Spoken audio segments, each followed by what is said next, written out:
बिहार का ज़्यादातर युवा बेरोजगार मजदूरी कर रहा है 10-12 हज़ार रुपये के लिए, और बिहार के नेता समृद्धि की यात्रा निकाल रहे हैं। किसकी समृद्धि? किसानों को पहले भी यूरिया ब्लैक में मिलता था, इस बार तो ब्लैक में भी नहीं मिलने वाला है। इतनी परेशानी होगी, लेकिन कि मुख्यमंत्री के बंगले के रख रखाव का महीना का खर्च कितना है तब आप बात कीजिएगा पेंशन का। चलिए, 2 लाख रुपया तो देने वाले भाग गए। जिन्होंने कहा कि मैं 2 लाख रुपए दूंगा, वो तो खुद पलायन कर गए। 6 महीने सरकार को मौका देते हैं, उसके बाद बिहार बदलने की जरूरत होगी। और आप बोले थे कि आश्रम में रहने, बिल्कुल 6 महीने। मैंने कहा था 20 नवंबर को, जैसा कि आपको याद होगा, शपथ ग्रहण इस सरकार का, नई सरकार का 20 नवंबर को हुआ था। और उस समय हम लोगों ने जनसुराज की ओर से ये कहा था कि 6 महीने हम लोग इस बार सरकार को समय देंगे कि जिस बदलाव की आशा अपेक्षा बिहार की जनता रखती है वो बदलाव हो। अगर नहीं होगा तो बिहार की जनता की आवाज़ बनकर उनके साथ जनसुराज के लोग खड़े होंगे। आज 20 तारीख है, 20 तारीख मतलब 6 महीने हो गए। तो मैं कल रात में ही अपना जो मेरा निवास स्थान था उसको छोड़कर पटना IIT के बगल में जो जनसुराज का नया बिहार नवनिर्माण आश्रम बना है, मैं वहाँ पर शिफ्ट कर गया हूँ। अब जब तक बिहार में बदलाव न हो, अगला चुनाव न हो, जनसुराज की व्यवस्था न बन जाए, तब तक वहीं पर रहेंगे। वहीं से जनसुराज का संचालन, जनसुराज के कार्यक्रमों का संचालन होगा। और जहाँ तक सरकार की बात है तो ये तो बिल्कुल स्पष्ट है कि सिर्फ नेताओं का चेहरा बदला है, बाकी बिहार की समस्याएं जहाँ थी वहीं पर बनी हुई हैं। पलायन नहीं रुका है। मुख्यमंत्री के तौर पर जिनका चेहरा था वो पलायन कर गए, लेकिन पलायन में कोई परिवर्तन नहीं हुआ। 1 करोड़ रोजगार की बात कही गई, 6 महीना बीत गया, लेकिन उसमें कोई फर्क नहीं आया। यहाँ के लोगों पर, बच्चों पर जो लाठी चलने की परिपाटी यहाँ पर पिछले कई वर्षों से हम लोग देख रहे हैं, TRE के बच्चों के साथ जो दुर्घटना घटी, एक तरह से वो दुर्घटना ही है कि उनको फिर से बुलाकर वहाँ पर मारा गया है लाठी से, वो भी नहीं बदला है। भ्रष्टाचार कम नहीं हुआ, शिक्षा की जो स्थिति थी वही बनी हुई है। जो बेरोजगारी, अशिक्षा है वो जैसे 10 का 10 बना हुआ है। लोगों ने वोट दिया, 6 महीने के बाद वही व्यवस्था बनी हुई है। 2 लाख रुपया भी नहीं मिला। 2 लाख रुपया तो देने वाले भाग गए। जिन्होंने कहा कि मैं 2 लाख रुपए दूंगा, वो तो खुद पलायन कर गए। अपने बच्चे को नेता बना दिया। मैं हमेशा से पूरे जनसुराज में कहता हूँ कि मेरे भाई, नेताओं ने अपने बच्चों की चिंता करके रखा हुआ है। नेता का बच्चा चाहे पढ़ा लिखा हो या अनपढ़, नेता का बच्चा नेता बनेगा, राजा बनेगा। और आपके बच्चे, बिहार के युवा जो पढ़े लिखे हैं, जो संघर्ष किया है, जिन्होंने अपनी हड्डी गलाई है, आपके बच्चे मजदूरी करेंगे, बेरोजगार घूमेंगे, क्योंकि आपने अपने बच्चों की चिंता नहीं की। आपने लालू, नीतीश, मोदी का चेहरा देखकर वोट दिया है, तो उनके बच्चे, उनके परिवार वाले आगे बढ़ रहे हैं। आपने अपने बच्चों की चिंता नहीं की, इसलिए आपके बच्चे बेरोजगार और मजदूर हैं। सहयोग शिविर के माध्यम से बिहार की जनता की समस्या का समाधान करने के नया रूप कौन करेगा? सहयोग शिविर उन्होंने शुरू किया। किसने?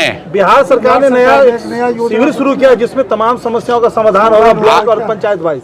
इनके जिनके बरदस्त से या जिनके कहने से मुख्यमंत्री ये बने हैं, सम्राट चौधरी जी, उन्होंने 20 यात्रा निकाली, समाधान यात्रा, समृद्धि यात्रा। अभी तो मुख्यमंत्री बनने के बाद समृद्धि यात्रा निकाले थे। बताइए, बिहार में 100 में 60 आदमी दिन में 100 रुपया नहीं कमा रहा है, और बिहार का मुख्यमंत्री समृद्धि का यात्रा निकाल रहे हैं। बिहार का ज़्यादातर युवा बेरोजगार मजदूरी कर रहा है 10-12 हज़ार रुपये के लिए, और बिहार के नेता समृद्धि की यात्रा निकाल रहे हैं। किसकी समृद्धि? समृद्धि यहाँ के नेताओं की समृद्धि हुई है। उन्होंने पैसा कमाया है, यहाँ के अफसरों ने लूटपाट करके समृद्धि बनाई है।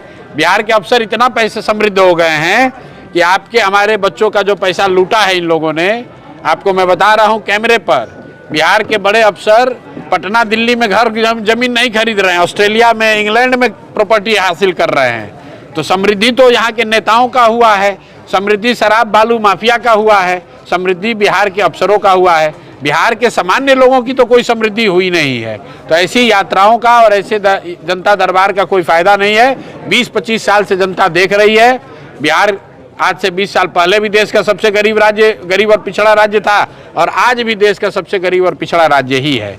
मैंने जो एक घोषणा और की थी कि इस बार जो मुख्यमंत्री बने हैं, तो अब इनकी प्राथमिकता बिहार से पहले गुजरात होगी। तो आप देख रहे हैं, अडानी जी आ गए, अडानी जी आए हैं और कोई आंख का अस्पताल शायद खोलने जा रहे हैं, लेकिन सरकार ने ये नहीं बताया कि पीरपैंती में 30,000 करोड़ का बिजली का भी कुछ घोटाला हो रहा है, उसमें भी उन्हीं का नाम आर के सिंह जी, जो यहाँ के पहले भाजपा के ही बड़े नेता हैं, उन्होंने आरोप लगाया है कि 30,000 करोड़ से ज़्यादा का उसमें घोटाला हुआ है। तो आँख का अस्पताल खोलने का आश्वासन देके या भ्रम फैला के आपके और हमारे आंख में धूल झोंका जा रहा है। बिहार के लोगों का 30-35 हज़ार करोड़ रुपए का नुकसान किया जा रहा है, उसकी चर्चा कोई नहीं कर रहा है। तो जब पटना में बैठी हुई सरकार की कमान गुजरात के लोगों के हाथ में रहेगी, तो गुजरात के बिजनेसमैन जो हैं उनका फायदा होगा और बिहार के बच्चे गुजरात में जाकर मजदूरी करेंगे। ये परिस्थिति नहीं बदलने वाली है। सर, नीट जो हुआ है सर, नीट का पेपर, उस पे क्या आपका कहना है? हमने पहले भी कहा है कि खबर ये नहीं है कि पेपर लीक हुआ है, खबर तब बनती है जबकि कोई परीक्षा हो जाए जिसमें कि पेपर लीक नहीं हुआ है। नीट की परीक्षा के बाद बिहार सरकार में 2 और परीक्षाओं का पेपर लीक हो गया। तो जो लोग शिक्षा मंत्री हैं उनका कैरेक्टर देख लीजिए, चरित्र देख लीजिए, जो अभी शिक्षा मंत्री बने हैं। इससे पहले जो शिक्षा मंत्री थे उन्हीं के साथ जो नीट का जो उससे पहले जो पेपर लीक हुआ था, पेपर लीक करने वाला आदमी उन्हीं के साथ उसका फोटो आ रहा है।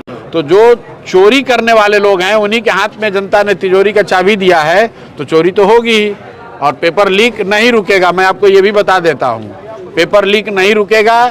बिहार में भ्रष्टाचार कम नहीं होगा, चाहे जो सरकार दावा कर ले।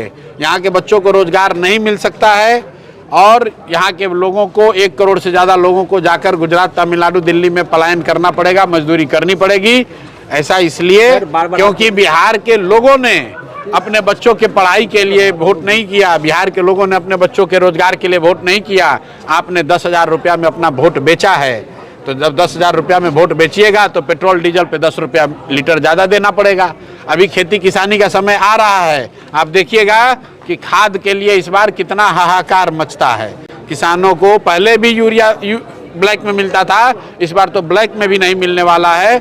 इतनी परेशानी होगी, लेकिन फिर जब चुनाव आएगा 10,000 रुपये के लालच में जाति धर्म में बंटकर हिंदू मुसलमान बनकर अलवा उसना का भाषण सुनिएगा और जाके वोट दे दीजिएगा, तो स्थिति सुधार कैसे होगा आप बताइए।